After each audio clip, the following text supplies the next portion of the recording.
축복과 은혜가 함께 하시기를 주님의 이름으로 축원합니다. 우리가 남편, 아버지 생각하면 빨리 생각나는 말이 있죠. 한 가정의 가장이고 한 아내의 남편이고 아이들의 아버지다. 근데 그걸로 끝나는 것이 아니라 그 아버지, 남편의 짐이 얼마나 무거울까, 얼마나 힘들까, 이것이 먼저 생각이 나죠. 왜냐하면 가정의 남편은 한 아내의 남편과 동시에 아이들의 아버지가 되고 가정의 가정으로 모든 걸 책임져야 되기 때문에 무거운 짐이라고 여겨지기가 쉽지요. 그러다 보니까 책임감도 무거워지고 주어진 귀한 일들을 감당해야 될 짐들이 많다고 생각되기 때문에 남편 하면 무겁다, 힘들다, 그 책임이 막중하다, 그리고 아버지 하면 그 무거운 짐이 얼마나 힘들까가 생각이 듭니다. 그러면서도 한편으로는 이런 아버지들로서의 책임과 사명을 다 감당했을 때에 그 아버지의 위엄과 권위는 대단한 것을 알아요. 어느 때죠? 그 아버지, 그 남편이 비즈니스를 해가지고 엄청나게 큰 컴퍼니를 이루었다. 아니면 엄청나게 큰 사업장을 이루었다. 그러면 단순간에 성공한 남편, 단순간에 성공시킨 우리 아버지, 그러면 그 아버지의 위엄과 권위는 그 가정에서 무거운 짐을 졌다라는 아버지의 입장보다도 훌륭하신 남편, 훌륭한 아버지라는 말을 듣게 되는 거죠. 그러다 보니까 어느 회장님 남편, 다시 말하면 어느 큰 대기업의 회장님이신 남편은 그 가정에서 아내는 물론이고 자녀들에게 뭐가 되는 거죠? 파워가 되고 권위가 되죠. 그래서 짐이 법이 다듯이 그 남편은 그 가정의 법이 돼요. 그래서 말 안 듣는 아이들 자동차 키 뺏고 그 다음에 준 카드 다 회수하는 거죠. 그러니까 아버지 말 잘 들으라는 거예요. 뿐만 아니라 가정에 일하시는 분들 와도 마음에 안 들면 내보내기도 하고 다시 쓰기도 하고, 그리고 가정에 그 회장님 남편이 기분이 좋으면 그 가정 식구들이 어느 날에 모든 것도 다 해결이 될 수 있을 정도로 대부분의 집안에 성공한 남편, 성공한 아버지는요, 그분이 법이 될 수 있다는 겁니다. 이렇게 봤을 때의 남편의 양면성은 굉장히 중요하지요. 다시 말하면 고생하고 힘들고 무거운 짐을 지고 있는 남편과 아버지의 모습과 완성된 남편의 위치에서, 그리고 아버지의 위치에서 몫을 다 감당했을 때의 그 차이점은 천양지 차이로 다르더라는 거죠. 무거운 짐을 지고 있는 아버지, 남편, 가정의 법이 되어버린 남편, 아버지, 똑같은 남편, 똑같은 아버지인데 한 아버지는 무거운 짐을 짊어지고 나 홀로 못해 견디다가 쓰러져 버리는 아버지가 있고 남편이 있고, 어느 집에는 내 말이 법이 되어버리는 권위와 능력의 남편과 아버지가 있을 수 있다는 겁니다. 그래서 아버지, 남편 양면성은 천지 차이나 다르더라는 거죠. 이런 면에서 볼 때 오늘 본문에 기드온을 저는 묵상하게 되었습니다. 알다시피 기드온 하면 우리가 생각나는 게 있죠. 뭐죠? 기드온 300용사 그랬죠. 전쟁에서 승리했던 용맹스러운 기드온. 그래서 그 아내의 입장에서 보면 그 남편이 어떨까요? 엄청나게 자랑스럽겠죠. 한 나라를 구원한 내 남편, 너무나도 자랑스럽습니다. 뿐만 아니라 한 나라를 구원한 내 아버지, 그 백그라운드가 자녀들에게 얼마나 큰 긍지가 되어지겠어요. 그런데 문제는 그거예요. 이렇게 자랑스러운 남편이 끝까지 나의 사랑하는 남편이 되었느냐가 문제이고, 이렇게 자랑스러운 아버지가 그 아이들을 끝까지 지킬 수 있는 아버지가 되었느냐 하는 것이 중요하다는 겁니다. 그래서 오늘 자랑스러운 남편보다도 잘 믿는 남편에 대해서 두 가지로 은혜를 나누려고 합니다. 먼저 남편은 자기의 가정을 다스리는 자가 되어서는 안 된다. 이렇게 말하면 그러면 누가 우리 집 다스리죠? 아내가요? 아이들이요? 그 다스린다는 말을 오해하시면 안 돼요. 다시 설명을 드릴게요. 자, 본문 22절 말씀을 다 같이 한번 읽습니다. 본문 22절이요. 그때에 이스라엘 사람들이 기드온에게 이르되 당신이 우리를 미디안의 손에서 구원하였으니 당신과 당신의 아들과 당신의 손자가 우리를 다스리소서 하는지라. 여러분, 인기 짱이죠? 지금 백성들이 미디안과의 전쟁에서 기드온이 승리를 했다고 백성들이 뭐라고 요청을 하는 거니? 당신이 우리의 왕이 되든지 당신의 아들이 왕이 되든지 당신의 손자가 왕이 되든지 왕이 되달라고 백성들이 요청하는 거예요. 어느 때라고 그랬죠? 미디안과의 전쟁에서 승리했을 때 백성들이 당신의 아들과 당신과 손자까지라도 우리를 다스리게 해달라는 거예요. 여러분, 바로 세상의 이치는 이겁니다. 한 사람이 뭔가 한 가지의 자그마한 성공만 이루면요, 마치 그 사람이 영원히 나의 인생의 책임을 져주는 사람처럼 착각하여 넘어진다는 거예요. 그래서 사람이 사기를 치기가 너무 쉬운 거예요. 왜냐하면요, 누가 한 사람이 어떤 부분에 성공을 했다면 이구동성으로 그걸 따라가요. 어느 저수지에서 아주 큰 대자만한 고기 하나 잡았다고 하면요, 모든 사람이 다 잡을 것처럼요 그 저수지에 몰려가는 거하고 똑같아요. 기드온이 미드안과의 전쟁에서 한 번 이겼다고 백성들이 세상 말로 죄송한 표현이요, 촐싹거리는 거예요.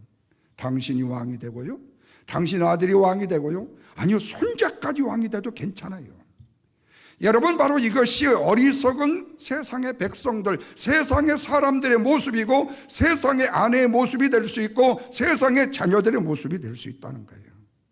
그러자 23절 보십시오. 23절 다 같이 읽습니다. 기드온이 그들에게 이르되 내가 너희를 다스리지 아니하겠다. 나의 아들도 너희를 다스리지 아니할 것이요 여호와께서 너희를 다스리게 되실 것이다 라고 말해요. 여러분, 환상적이잖아요. 원더풀이잖아요. 얼마나 기가 막혀요. 전쟁에서 나라를 지켜주었고 우리의 민족을 당신이 왕이 안 되고 하나님 앞에 맡긴다니요.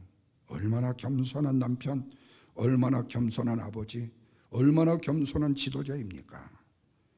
이보다 훌륭한 남편이 이 세상에 어디 있겠어요? 참으로 환상적인 남편 아닙니까? 그런데 아내 되시는 사랑하는 여러분, 이런 사랑스러운 남편 얼마나 존경스럽겠습니까? 싸움 잘하지요, 신앙 좋지요. 이런 남편 어디다 내놓아도 뻑적지근하게 자랑할 만하잖아요. 근데 여기서 우리가 알아야 될 것이 있어요. 기드온이 말한 하나님이 너희를 다스릴 것이라고 말한 그 뜻을 알아야 된다는 거예요. 그것은 신앙이 어지간하게 좋은 남편들은요, 하나님이 다스리신다라는 말을 한다면요, 그것은 특별한 얘기가 아니에요. 그건 상식적인 말이에요. 그런데 문제는 그런 이 얘기를 하면 감동을 받는 사람이 있다는 거예요. 다시 말하면 괜찮은 남편이네, 아이고 괜찮은 아버지네, 괜찮은 신앙인이네 라고 착각을 한다는 거예요. 여기서 중요한 사실이 있습니다. 보통 신앙이 있다는 사람치고요, 하나님이 우리 가정의 주인이시야, 우리 교회를 다스리고 계신 분이야, 우리 민족을 통치하시고 지배하시는 분이야, 이런 말 하지 않을 신앙인은 이 땅에 없어요. 그런데 이렇게 말하는 사람은 특별한 사람이라고 착각을 한다는 거예요. 대부분의 신앙인들은 하나님이 우리의 가정의 주인이시에요, 우리 교회의 주인이시오라고 자연스럽게 아주 그냥 입버릇처럼 말할 수 있는 것이 보통 사람들의 신앙인의 이야기예요. 근데 한 가정의 가정이 우리 가정이 하나님이 주인이시야 이렇게 말한다는 거예요.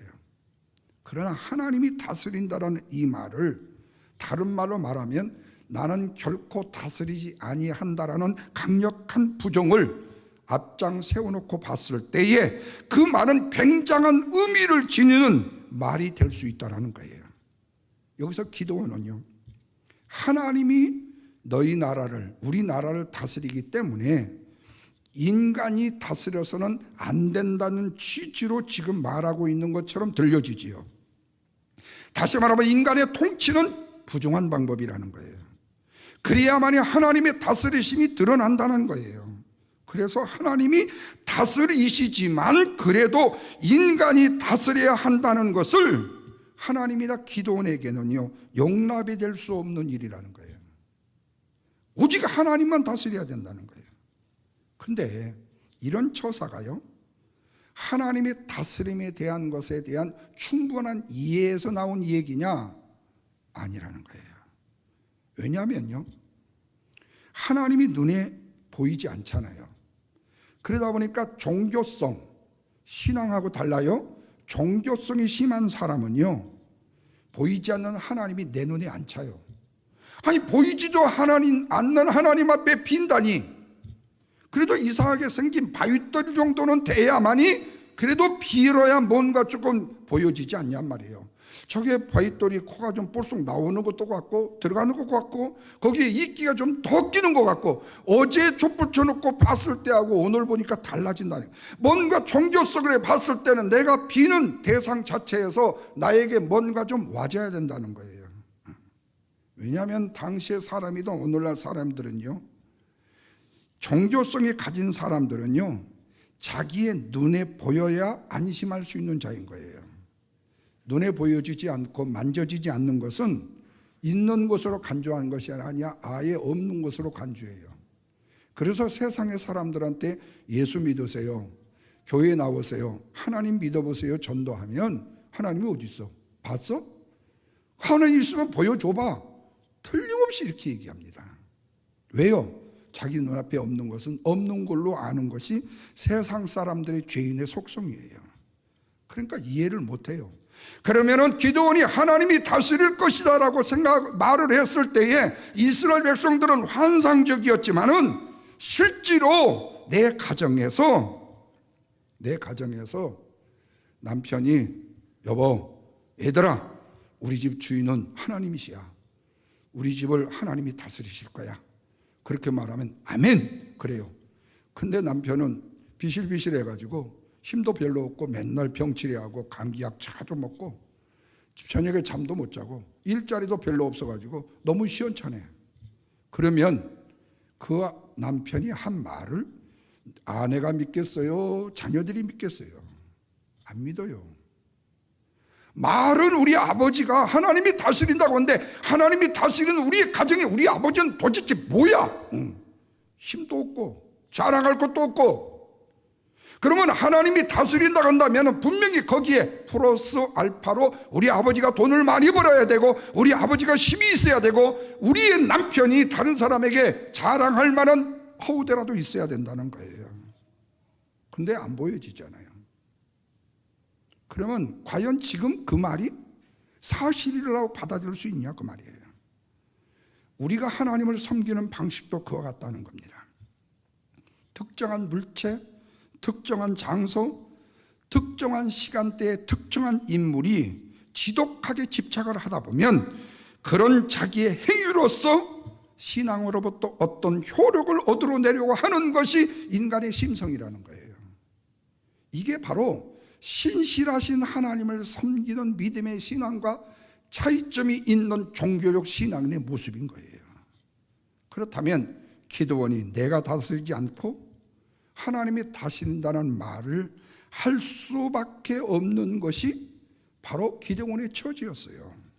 왜? 이런 부정 방식으로 얘기를 해야만이 하나님의 다스림이라는 말을 설명할 수 있기 때문이에요. 예를 들어 보세요. 성경에 뭐라고 말했죠? 행함으로 구원을 받는다고 그랬어요? 아니잖아요. 행함으로 구원을 받는 것이 아니라 뭘로 받는다고요? 의인은 믿음으로 말미암아 구원을 받는다 말씀이에요. 그렇다면 믿는다라는 그 행함이 우리를 구원을 준다라고 생각하는 거예요. 잘 믿어야 돼. 하나님 말씀 잘 믿어야 돼. 그래야 구원이 돼. 그런데 언제 우리가 잘 믿어서 아브라함을 알아서 예수님을 알아서 내가 구원을 받았습니까? 구원은 어떻게 됐죠? 그냥 왔잖아요. 은혜로 그냥 주어졌잖아요. 우리의 행위와 조건에 의해서가 아니었다는 거예요. 그러니까 믿는다는 행함으로 구원을 받는다는 말이 뜻이 되어버리는 거예요. 똑같은 이치입니다. 당시에 하나님께로부터 구원의 혜택을 받았던 백성들이 지금 기드온이 한 이 말에 대해서 사실은 모르는 거예요. 이들은 기드온이 미디안과의 전쟁에서 용맹스럽게 싸워가지고 힘 있는 사람 기드온을 원했고 든든한 영웅을 원했기 때문에 그 전쟁에 한 번 승리했다고 해서 당신이 왕이 되든지 아들이 왕이 되든지 손자가 왕이 되까지 우리를 구해달라는 거예요. 여러분, 이게 뭐지요? 당시의 인간인 이스라엘 백성들의 종교심이에요. 근데 그것은 빵점이라는 거예요. 왕조 시대를 보세요. 아버지가 훌륭한 왕이었다고 자식이 훌륭한 왕이던가요? 완전히 심신미약자가 돼가지고 세상에 정치는 하나도 없고 다스림도 하나도 없고 지옥심만 차리고 지만 즐기다가 인생 끝나고 또 그 손자가 또 왕이 되니까, 그러다 보니까 당파가 생기고 서로 힘 있는 자들이 왕을 치리하고 짓밟고 결국에 혈통이라는 왕만 세워놓고 나라는 혼탁한 지경이 되어버리고 말잖아요. 이런 피폐들이 바로 어디서 나오는 거죠? 바로 인간의 종교성에서 나온다는 거죠. 그러니까 그들이 지금 원했던 것은 든든한 영웅이었던 거예요. 영웅이었어요. 그리고 아직까지 죽지 않고 지금 기드온이 이렇게 살아있는 것만으로도 그것은 우리 민족의 기드온이 승리로 간주가 되어진 거예요.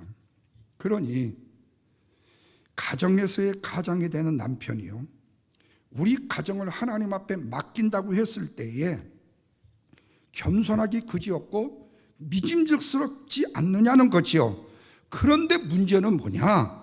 우리의 가정이 살아있으려면 우리 남편이 돈도 잘 벌어야 되고 힘도 있어야 되고 우리 아버지가 뭔가 좀 괜찮아야 된다는 거예요. 그렇게 여겨야만이 남편이 하나님이 다스린다는 말이 좀에 뭐가 되지? 없애지 되지? 받아들임이 되지? 그렇지 않으면 받아들이지 않는 거예요. 차마 이런 여자잖아요. 하나님이 다스려야 되는데 내 남편은 힘이 있어야 된다는 거예요. 하나님이 다스리면 하나님이 다스리는 거 끝이 나야 되는데 왜 하나님이 다스리는데 내 남편이 힘이 있어야 우리의 가정이 든든하다는 거예요. 하나님의 관점은 그래서 그게 아니라는 거예요.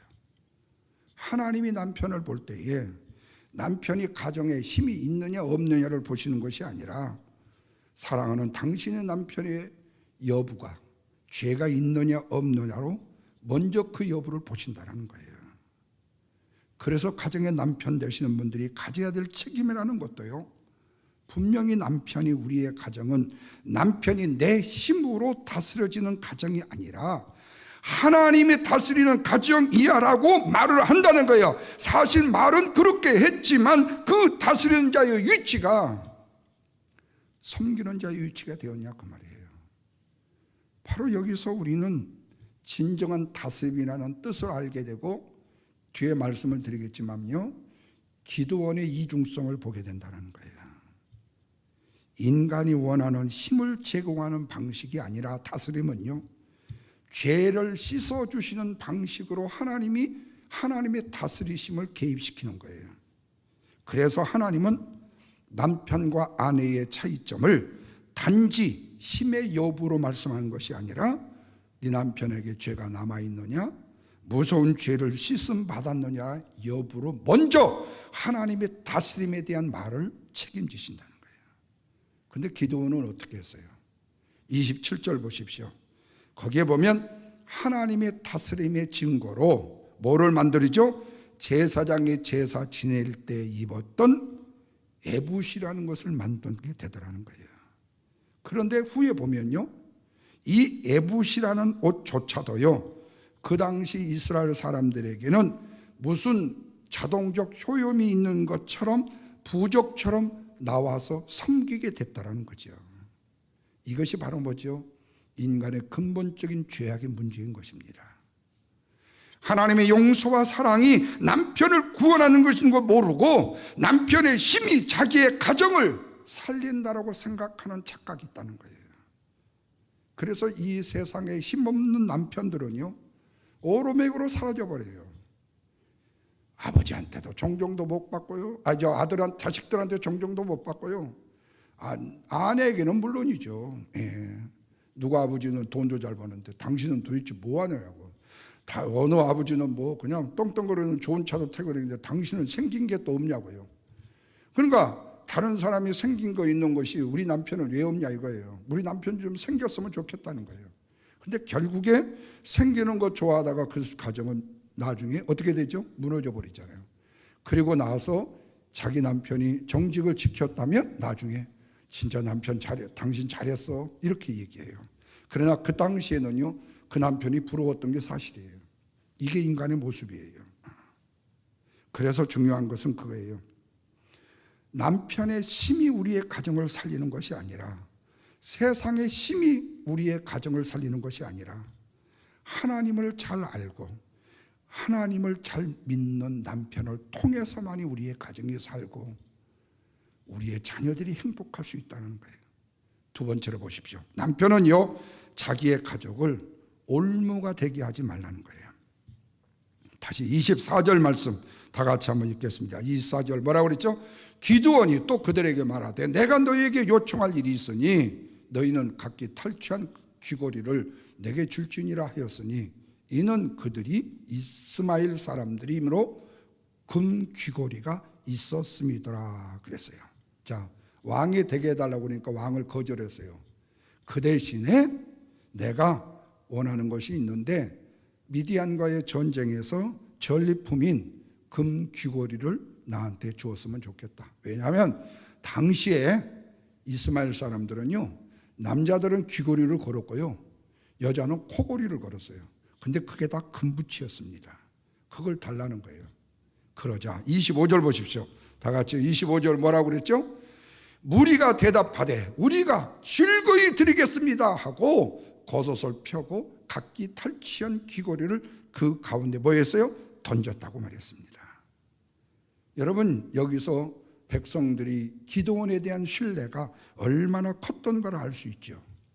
왜? 왕위를 거절한 기드온, 그런 지도자가 귀고리를 달라고 하니까 백성들은 즐거이 내줄 수밖에 없었다. 뿐만 아니라 금 귀고리는요, 가나안과의 전쟁의 전리품이에요.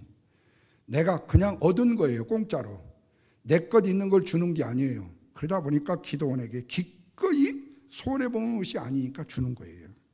그래서 보니까 26절 말씀에 뭐라고 그랬죠? 이스라엘 백성들이 바쳤던 그 귀고리의 무게가 금 1700세겔이라 그랬어요. 이 당시에 이 1700세겔의 금을 오늘날로 내가 좀 카운트를 해봤더니 100만 불이더라고요. 100만 불이요. 100만 불의 금을 거뒀어요. 근데 그것뿐입니까? 26절 뒤에 보면 뭐라고 그랬죠? 그 외에 또 초승달 장식들과 폐물과 미디안 왕들이 입었던 자색 의복과 또 그 외에 그들이 낙타의 목에 둘렸던 금사슬이었더라 이렇게 말하고 있어요. 이스라엘 백성들이 기드온에게 바친 이 물품이요, 어마어마한 전리품이었던 거예요. 그런데 이것을 받은 기드온이 뭔 짓을 했느냐 하는 거예요. 자, 본문 27절입니다. 27절 다시 보십시오. 기드온이 그 금으로 에봇 하나를 만들어 자기의 성읍 오브라에 두었더니 온 이스라엘이 그것을 음란하게 유함으로 그것이 기드온과 그의 집에 뭐가 됐다고요? 올무가 되었더라. 여러분, 에봇이 뭐죠? 구약의 대제사장이 입었던 옷입니다. 그런데 그 옷을 오브라에다가 금으로 만들어서 전시를 해놨더니 백성들이 그 에봇을 섬기고 우상으로 섬겼더라. 그래서 에봇을 통하여 음란하게 유했더라고 말씀하고 있어요. 하나님 앞에서 영적인 간음을 하게 만든 장본인이 누구죠? 기드온이에요. 왕이 되라고 했을 때 거절하더니 결국에 금붙이를 얻어가지고 그것에 에봇의 옷을 만들어가지고 하나님의 백성들이 하나님이 실로에 가는 것을 막아버리고 오브라라는 곳에 와서 에봇을 보고 하나님 살아계시다, 기드온이 훌륭한 일을 했다, 이걸 보고 즐기라는 거예요. 하나님의 뜻을 물어야 될 때 그들은 금으로 만든 에봇이라는 옷을 보고 그걸 통하여서 하나님의 살아계심과 기드온이 행했던 일들을 통해서 마음속에 자부심과 유언을 얻게 되었다는 거예요. 결국에는 뭐죠? 기드온이 왕이 된다는 사실도 거절하면서 금부치를 취해가지고 에봇을 만들어서 결국에는 이스라엘 백성들이 실로에 하나님의 뜻을 물으러 성전에 가야 되는데 그거를 가지 못하도록 막아서 자신에게 향하게 만들었다는 거예요. 이게 뭐지요?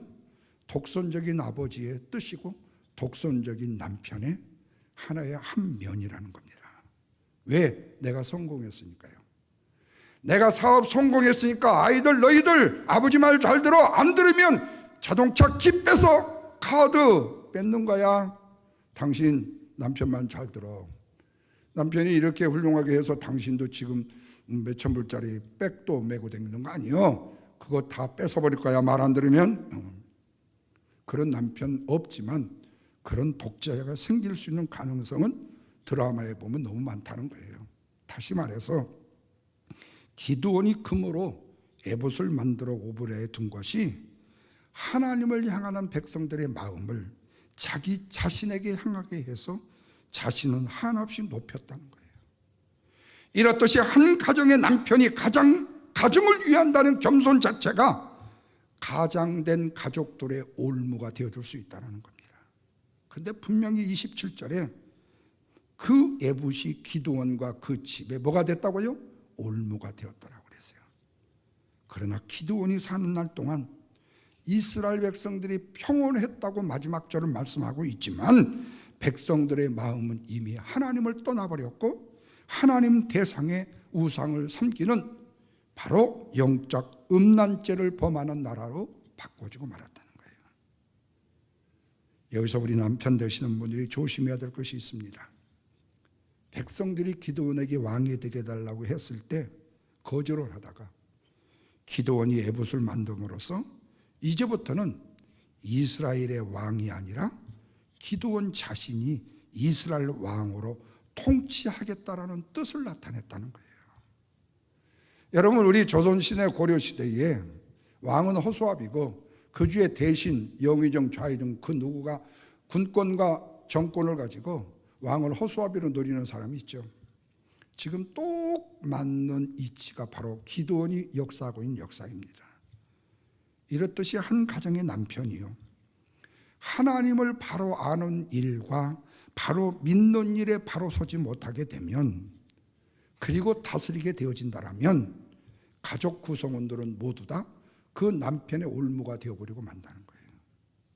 그리고 한 가정의 남편은 잘하는 남편보다도 잘 믿는 남편이 되어야 된다는 중요성을 우리에게 말씀하고 있다는 겁니다.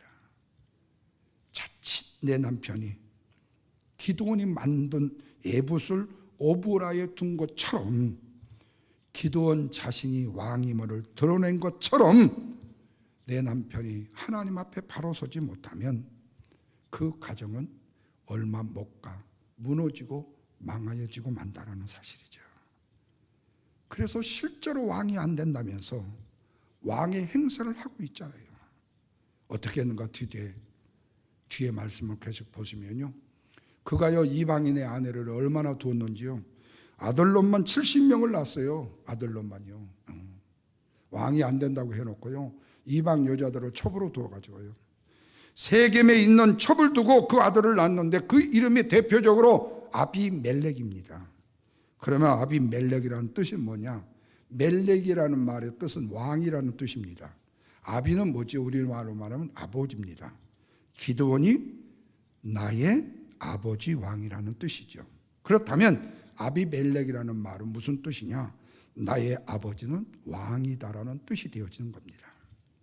아들의 이름을 통해서요, 자신이 왕으로서 이스라엘을 통치하고 있다라고 나타낸 거예요.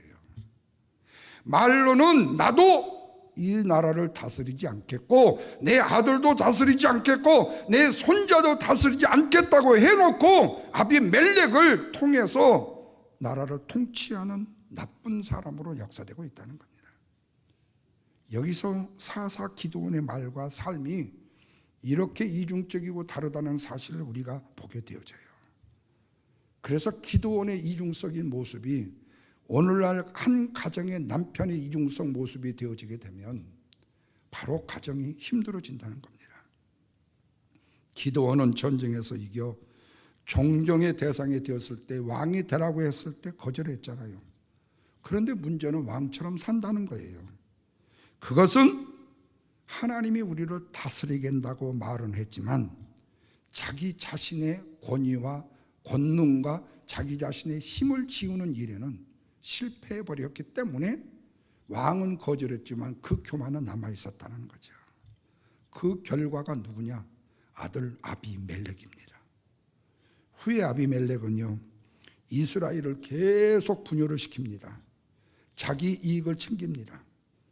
그리고 아비멜렉과 똑같은 복사판이 나오는데 가알이라는 사람이 나타나요.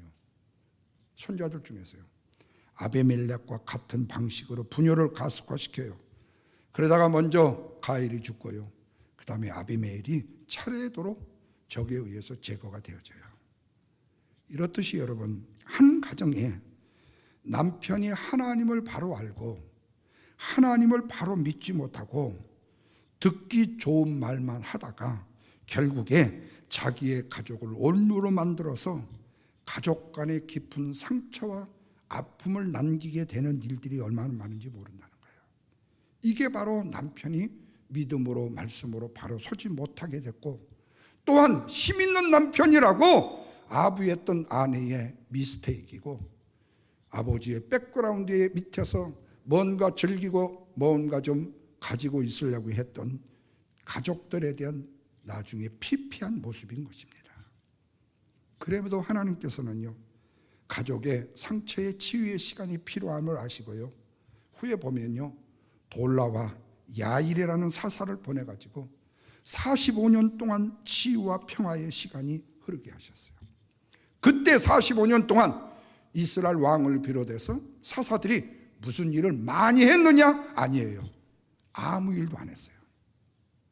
그래서 여러분, 가정에서요, 부부싸움을 하게 되면요, 그때부터는 말하지 마세요. 부부싸움을 하게 되면 그대로부터 다른 것하고 직접 하지 마세요. 왜? 그러면 그럴수록 상처가 더 나요. 사실은 아무 말도 안 하고 3일이고 이틀이고 있으면요, 아순 사람이 먼저 말하게 돼 있어요. 그러면 괜찮아집니다. 실제로 문제가 생길 때 아무 말도 하지 말아야 돼요. 문제가 생길 때 말을 많이 하니까 문제가 더욱더 커지는 거예요. 왜 그런 줄 아세요? 일보다 중요한 것이 회복과 치유이기 때문에 그런 것입니다. 그래서 가정은 구성원은요, 가정 식구들이 하나만 돼도요, 그 가정은 행복 만점 가정이 되어줄 수 있어요. 그런데 자식과 부모가, 남편과 아내가 하나가 되지 못했어요. 아내는 남편을 자식들한테 자꾸 욕하고, 또 남편은 다른 사람들이 아내 자꾸 욕하고, 그러니 한 가정의 열매도 거두지 못하게 된다는 거죠. 사랑하는 남편 되시는 성도 여러분, 그리고 사랑하는 우리 성도 여러분, 남편은 일만 하라고 남편으로 세워준 것이 아니라는 사실을 꼭 기억하셔야 됩니다. 이보다도 남편이 먼저 해야 될 일이 있습니다. 그것은 하나님을 믿고 아는 일에 먼저 되는 자가 되어야 된다는 말씀입니다. 예수 그리스도를 더욱더 깊이 아는 믿는 자가 되어야 된다. 그리하면 그 가정은요, 가난하지만요, 힘이 없지만요, 복을 받는 가정이 된다는 겁니다. 가정은 남편이 죽고 애수가 사는 것이 되어야만이 바로 진정한 가정이 이룰 수가 있어요. 남편이 내 자신이 내가 죽으면 분열은 사라지게 되어진다는 거예요. 내가 한 사람으로서 죽고 예수로 살게 되면 우리의 가정은 행복하고 자연스러울 수밖에 없다. 생명의 특징이 바로 성장이 있기 때문에 그렇습니다. 사랑하는 남편 되시는 분들과 가정의 평화를 원하시는 사랑의 구성원 모두는요, 하나님을 믿는 믿음이 아는 일과 하나님을 더욱더 힘써 알기를 원하는 믿음으로 하나가 되어서 온전함을 이루어가는 복된 가정, 신실한 가정, 믿음의 축복된 가정을 이루는 저와 여러분과 우리 사랑하는 성도 여러분들이 되시기를 주님의 이름으로 축원합니다. 기도하겠습니다. 하나님 감사합니다.